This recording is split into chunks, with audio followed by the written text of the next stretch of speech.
Welcome to Discover Movies. Interstellar movie एक बहुत ही complicated movie है जिसमें साइंस की थ्योरीज को दिखाया गया है। इस मूवी में speed of time, warm hole, black hole, binary code, gravity, इन सब चीजों को समझाया गया है। इस मूवी में मेन कैरेक्टर है कूपर, जिसके चारों तरफ इस पूरी मूवी का प्लॉट घूमता है। कूपर नासा में एक पायलट था, पर अब वो नासा में काम नहीं करता बल्कि मक्के की खेती करता है। और इसका एक सबसे बड़ा कारण ये है कि दुनिया को अब वैज्ञानिकों की नहीं बल्कि किसानों की जरूरत है, क्योंकि पूरी दुनिया अब भूख से जूझ रही है। धरती पर 7 साल पहले गेहूं उगना बंद हो गया और 1 साल पहले ओकरा और बाकी की चीजों की पैदावार भी खत्म हो चुकी है। कूपर के 2 बच्चे हैं, मर्फ जो पढ़ाई में बहुत होशियार है और उसका साइंस में बहुत रुझान है, और बेटा टॉम जो पढ़ाई में एवरेज है। अब मर्फ जिस कमरे में सोती है वहां पर एक बुक सेल्फ है और बार बार उस बुक सेल्फ से किताबें अपना आप ही नीचे गिर जाती है। मर्फ अपने पिता को कई बार बोल चुकी है कि उसके कमरे में भूत है, और मर्फ ये भी बोलते है कि मुझे लगता है कि वो भूत आप हैं। पर कूपर इन सब बातों पर विश्वास नहीं करता। कूपर बोलता है कि ये सब नॉन साइंटिफिक बातें हैं। मर्फ बोलती है कि आप ही ने बताया कि विज्ञान का मतलब उन चीजों को एक्सेप्ट करना होता है जिन्हें हम समझ नहीं पाते। कूपर बोलता है ठीक है, अगर तुम घोस्ट और साइंस के बीच में कनेक्शन जोड़ना चाहती हो तो उससे डरने के बजाय जो कुछ भी तुम्हारे कमरे में होता है उसे ऑब्जर्व करो और उसकी सच्चाई का पता लगाओ। एक बार सब बेसबॉल का मैच देख रहे होते हैं, तभी सायरन बजता है और ये सायरन होता है तूफान आने का। धरती पर अब धूल भरे तूफान आना आम बात हो चुकी है और ये धूल भरा तूफान कभी भी आ जाता है। तूफान आने से मैच बंद हो जाता है और सब मास्क लगाकर अपने अपने घर चले जाते हैं। अब जब कूपर अपने घर पहुंचता है तो पूरा घर धूल से भरा हुआ होता है और मर्फ के कमरे में फर्श पर धूल से कुछ लाइंस बनी होती हैं। मर्फ बोलती है, देखा मैंने कहा था ना, कोई घोस्ट हमसे बात करना चाहता है। कूपर उन लाइंस को बड़े ध्यान से देखता है और वो मर्फ को बोलता है कि आज तुम अपने भाई टॉम के कमरे में सो जाओ। और कूपर वहीं रहकर ये समझने की कोशिश करता है कि यहाँ हो क्या रहा है। कूपर पूरी रात उस कमरे में ये समझने की कोशिश करता है कि लाइंस कैसे बनी और बुक्स अपने आप गिर कैसे जाती हैं। अब सुबह होती है और मर्फ वहां पर आती है और वो देखती है कि उसके पिता अब भी वहीं बैठकर उन धूल की लाइनों को देख रहे हैं। कूपर मर्फ को बताता है कि किताबें घोस्ट की वजह से नहीं, ग्रेविटी की वजह से गिरती हैं, और वो एक सिक्का उछालता है जो मिट्टी से बनी लाइन के ऊपर जाकर गिरता है, लाइन के बीच में नहीं।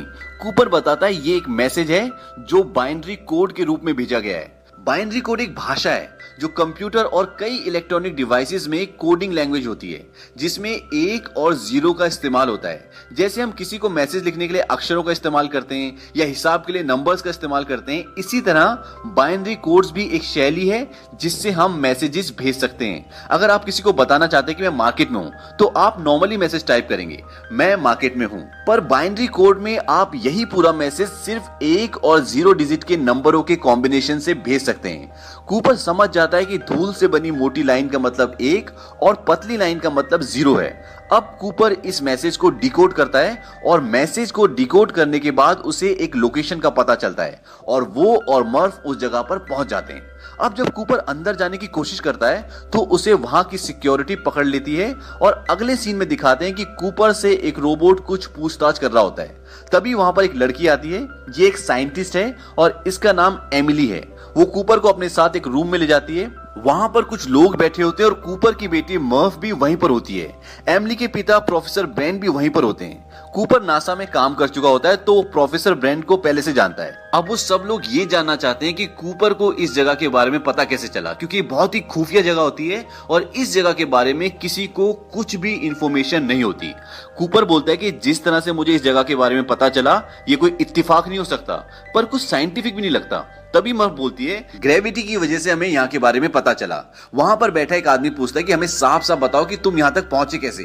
कूपर को अभी तक कुछ समझ नहीं आता कि यहाँ पर हो क्या रहा है। उसके दिल में डर भी होता है।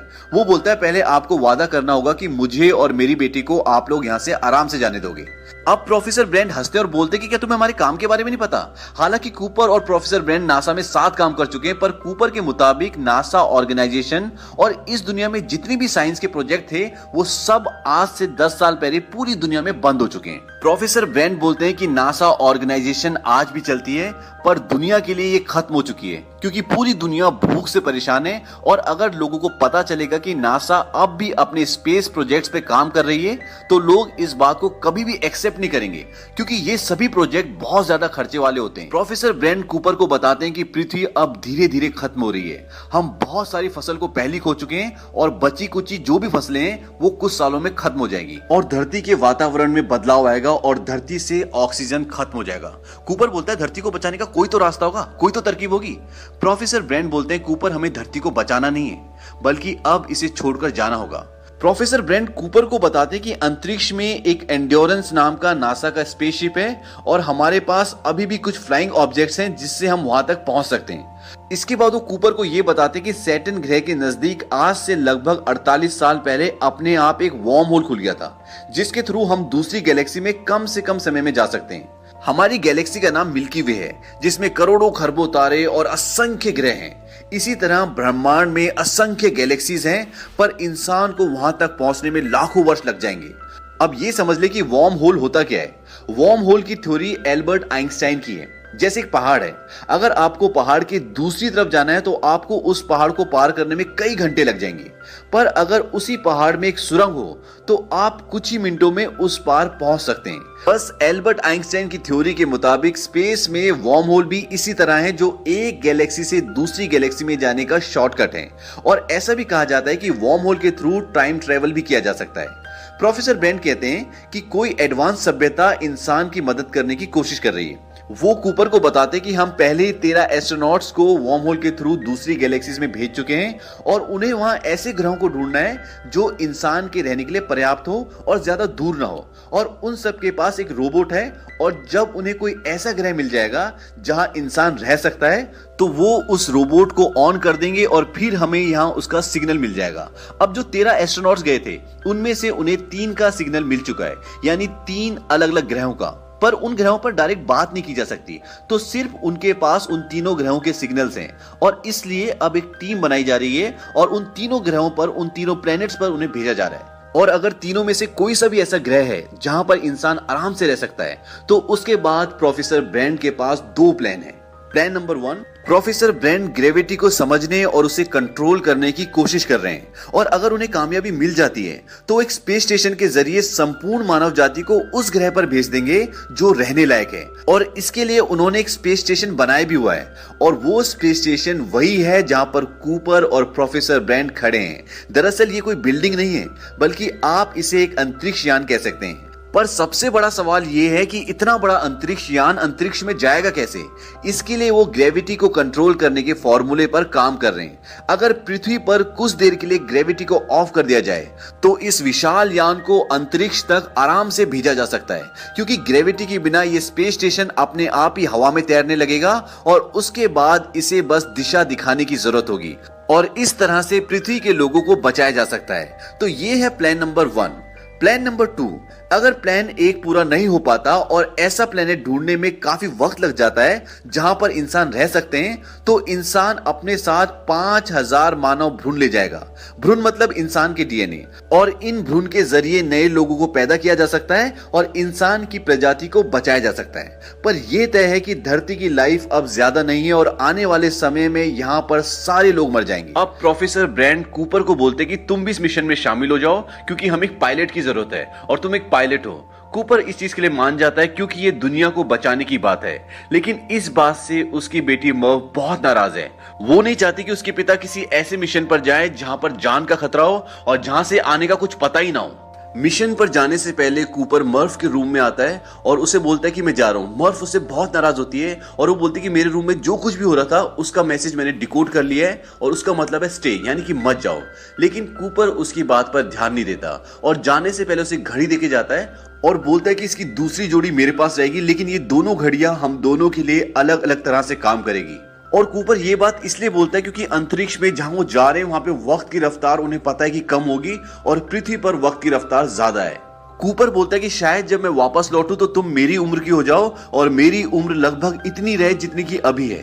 अब कूपर और उसकी पूरी टीम वार्म होल से होते हुए दूसरी गैलेक्सी में पहुंच जाती है और वो उस ब्लैक होल के पास पहुंच जाते हैं जहां पर वो तीनों ग्रह हैं और इस ब्लैक होल का नाम होता है गारगेंडुआ। और जो 3 ग्रह हैं जहां से उन्हें सिग्नल मिल रहे हैं वो इस ब्लैक होल का चक्कर उसी तरह लगाते हैं जिस तरह से पृथ्वी सूरज का चक्कर लगाती है।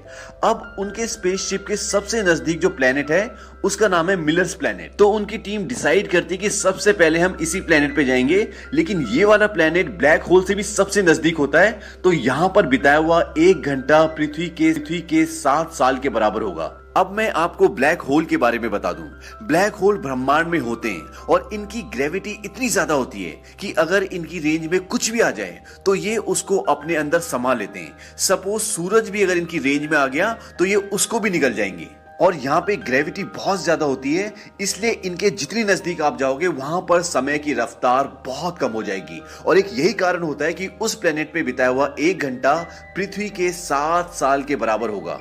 अब ये मिलर के प्लेनेट पे जाने की तैयारी करते हैं, लेकिन उनका एक साथी रोमली बोलता है कि मैं यहीं पे रुकूंगा और ब्लैक होल को ऑब्जर्व करूंगा और उसकी इक्वेशन को समझने की कोशिश करूंगा। बाकी के 3 लोग मिलर के प्लेनेट पे पहुंच जाते हैं और वहां पहुंचने के बाद वो देखते हैं कि उस पूरे प्लेनेट में 5 से 6 फुट का पानी होता है और कुछ भी नहीं होता। यहाँ पे जिंदगी संभव है ही नहीं। और मिलर जिसने उस प्लेनेट पे लैंड किया था वहां पर उसके फ्लाइंग ऑब्जेक्ट का सिर्फ मलबा होता है। अब एमिलिया उस तरफ जाने लगती है जहां से उसको सिग्नल मिल रहे थे। तभी कूपर पूछता है कि तुम कहां जा रही हो? वो बोलती कि पहाड़ों की तरफ, और वो उस तरफ जाने लगती है। लेकिन कूपर जब ध्यान से देखता है तो पहाड़ नहीं बल्कि वो लहरें होती हैं जो बादल को छू रही होती है। और इस प्लेनेट पे इतनी ऊंची लहरें इसलिए आती है क्योंकि यहाँ पर ग्रेविटेशनल पुल बहुत ज्यादा है और इसीलिए पानी को इतना ऊपर उठा देती है। अब वो एमिलिया को बताता है कि वो पानी की लहरें जल्दी वापस आओ, लेकिन तब तक एमिलिया वहां पे फंस जाती है। लेकिन रोबोट जो होता है वो उसे बचा लेता है और वो उसे अंदर ले आता है। लेकिन इस पूरे इंसिडेंट में उनके एक साथी की मौत हो जाती है क्योंकि वो भारी छूट जाता है और उनके फ्लाइंग ऑब्जेक्ट के इंजन में पानी भर जाता है और वो स्टार्ट नहीं होता। और वो तभी स्टार्ट होगा जब इंजन से पानी निकलेगा और उन्हें उस प्लेनेट से निकलने में 3 घंटे से ज्यादा हो जाते हैं। और जब वो अपने मेन स्पेसशिप में आते हैं जो अंतरिक्ष में होता है जिसका नाम है एंड्योरेंस, तो वहां पर आने के बाद वो देखते हैं कि जो उनके एक साथी वहां पे रह गया था वो लगभग बूढ़ा हो चुका है। वो बोलता है कि मुझे नहीं लगा था कि अब तुम वापस आओगे। कूपर बोलता है कि हमें कितने साल हो गए? वो बोलता है कि 23 साल 4 महीने और 8 दिन। इसके बाद वो बताता है कि आप लोगों के घर से मैसेज आए, उन्हें देख लो।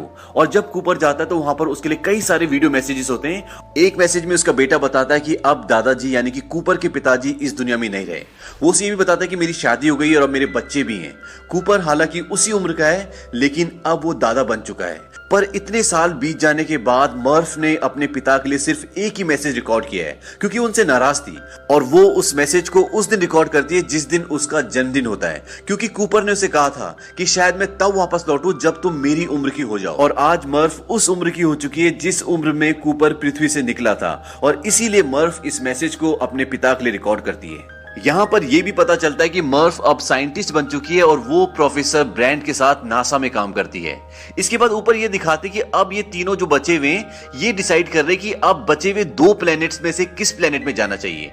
कूपर और रोमोली बोलते हैं कि हमें मैन के प्लैनेट पे जाना चाहिए क्योंकि वो प्लैनेट उनके स्पेसशिप से पास में है। लेकिन एमिलिया बोलती है कि हमें एडमंड के प्लैनेट पे जाना चाहिए क्योंकि उस प्लैनेट से जो डेटा है वो ज्यादा प्रॉमिसिंग है, ज्यादा स्ट्रांग है, इसीलिए वो चाहते हैं कि उस प्लैनेट पे जाए। और इसकी एक वजह ये भी होती है कि वो एडमंड से प्यार करती है। यहाँ पर अब एक प्रॉब्लम ये भी होती है कि इनके पास अब इतना फ्यूल नहीं बचा कि ये दोनों प्लैनेट्स पर विजिट कर सके। इसीलिए अब ये डिसाइड होता है कि ये लोग मैन के प्लैनेट पे जाएंगे। ये लोग मैन के प्लैनेट पे पहुंच जाते हैं और वहां जाकर देखते हैं कि मैन स्लीपिंग चैम्बर में सोया हुआ होता है। अब जिस एस्ट्रोनॉट को वो स्लीपिंग चैम्बर से उठाते हैं उसका नाम मैन होता है और वो बोलता है कि यहाँ पर इंसान रह सकते हैं। वो बताता है कि जिस जगह पर अभी हम हैं यहाँ पर एमोनिया की मात्रा बहुत ज्यादा है, पर ऊंचाई पर वातावरण बिल्कुल नॉर्मल है और वहां पर इंसान की बस्ती बसाई जा सकती है। मैन ने इस प्लेनेट पर पहुंचने के बाद अपने रोबोट को बंद कर दिया होता है जो कि ऑन होना चाहिए।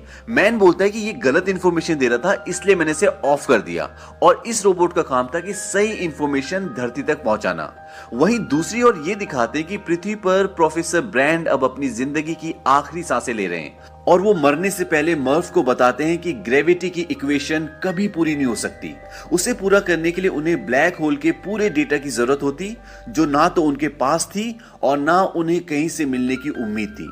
वो मर्फ को बोलते हैं कि प्लान नंबर 1 सिर्फ दिखावा था, असल में इस प्रोजेक्ट के जरिए सिर्फ प्लान नंबर 2 को पूरा करना था, ताकि इंसान ऐसे प्लेनेट पर पहुंच सके जहां जीवन हो, और वहां जाकर वो जो अपने साथ मानव के भ्रूण ले गए जिससे नए इंसानों को पैदा किया जा सकता है, उससे नए इंसान पैदा करें और मानव जाति को बचा सके। मतलब आने वाले समय में पृथ्वी पर सारे लोग मर जाएंगे, क्योंकि प्लान नंबर 1 तो पूरा हो ही नहीं सकता। अब मर्फ प्रोफेसर ब्रैंड की बेटी को वीडियो मैसेज रिकॉर्ड करके भेजती है और बोलती है कि प्रोफेसर ब्रैंड अब इस दुनिया में नहीं रहे, और वो उन्हें वो सारी बातें बताती है जो प्रोफेसर ब्रैंड ने मरने से पहले मर्फ को बताई होती है। वो बोलते क्या इस धोखे के बारे में मेरे पिता को पता था? वो ये पूछते कि क्या आपको पता था? और इस मैसेज को कूपर भी देख लेता है, पर इस बारे में प्रोफेसर ब्रैंड की बेटी एमिली को कुछ भी पता नहीं होता। अब कूपर ये डिसाइड करता है कि वो इस ग्रह से सीधा पृथ्वी पर लौट जाएगा और अपने बच्चों से मिलेगा। तभी उनका एक साथी कूपर को बोलता है कि जब तुम पृथ्वी पर लौटोगे तो ब्लैक होल का चक्कर लगाते हुए जाना, और टार्स जो कि एक रोबोट है उसे ब्लैक होल में छोड़ देना, ताकि वो सारा डेटा कलेक्ट करके पृथ्वी पर भेज दे, जिससे प्रोफेसर ब्रैंड की ग्रेविटी के अधूरे काम को पूरा किया जा सके और पृथ्वी के लोगों को बचाया जा सके। अब इस प्लेनेट पे कूपर को यह पता लगता है कि मैन जो कि इस प्लेनेट पर था उसने सबको धोखा दिया है, और इस प्लेनेट के किसी भी हिस्से में इंसान नहीं रह सकता। मैन गलत डेटा भेजता है और अपने रोबोट को ऑफ कर देता है, ताकि उसका रोबोट सही डेटा ना भेज दे, और अगर सही डेटा पृथ्वी पर चला गया तो यहाँ कोई नहीं आएगा और वो यहाँ से कभी नहीं निकल पाए। यही कारण होता है कि मैन गलत डेटा भेजता है। मैन कूपर को मारने की कोशिश भी करता है। दरअसल उसका प्लान होता है कि वो इन सब को मार दे और अकेला पृथ्वी पर जाए, ताकि वहां जाकर वो कोई भी झूठी कहानी बना दे और उसे झूठा साबित करने के लिए वहां पर कोई ना हो। पर प्रोफेसर ब्रैंड की बेटी एमिली कूपर को बचा लेती है, लेकिन वो उनके एक साथी को मार देता है। अब मैन अपने फ्लाइंग ऑब्जेक्ट में एंड्योरेंस की ओर जाता है, जो कि उनका स्पेसशिप है और वो अंतरिक्ष में है, ताकि वो उससे पृथ्वी पर जा सके। पर जब वो अपना फ्लाइंग ऑब्जेक्ट उससे कनेक्ट करने की कोशिश करता है तो एक जोरदार ब्लास्ट होता है और उस ब्लास्ट में उसकी मृत्यु हो जाती है। पर इस ब्लास्ट से एंड्योरेंस स्पेसशिप को काफी नुकसान पहुंचता है। वहीं कूपर भी अपने फ्लाइंग ऑब्जेक्ट में एंड्योरेंस की ओर आ रहा होता है। अब बेटी से मिलते हैं तो वो देखते हैं कि बहुत बूढ़ी हो चुकी है और कूपर की उम्र लगभग 3 साल ही बड़ी होती है। पर अगर वो पृथ्वी पर होते तो आज उनकी उम्र 125 साल की होती। कूपर बोलता है कि मैं ही तुम्हारा भूत था। उसकी बेटी बोलती कि मैं जानती हूँ। मर्फ बोलती है कि किसी भी माँ बाप को अपने बच्चों को मरते हुए नहीं देखना चाहिए, क्योंकि अब मर्फ बहुत बूढ़ी हो चुकी है और वो अपनी जिंदगी की आखिरी सांसें ले रही है। वो बोलती है कि तुम जाओ, यहाँ पर मेरे लिए मेरा परिवार है, मेरे बच्चे हैं। कूपर बोलता है कि कहाँ? वो बोलते कि एमिली ब्रैंड के पास, जो आखिरी प्लेनेट की। और अंत में ये दिखाते कि एमिली उस ग्रह पर अकेली होती है और वो अपना हेलमेट निकाल देती है। इसका मतलब ये है कि वहां का वातावरण इंसानों के लिए पर्याप्त है और एमिली भी कूपर की तरह जवान होती है। और कूपर अपने फ्लाइंग ऑब्जेक्ट में अपने रोबोट के साथ एमिली के ग्रह की तरफ निकल जाते हैं और फिल्म यहीं पर खत्म हो जाती है।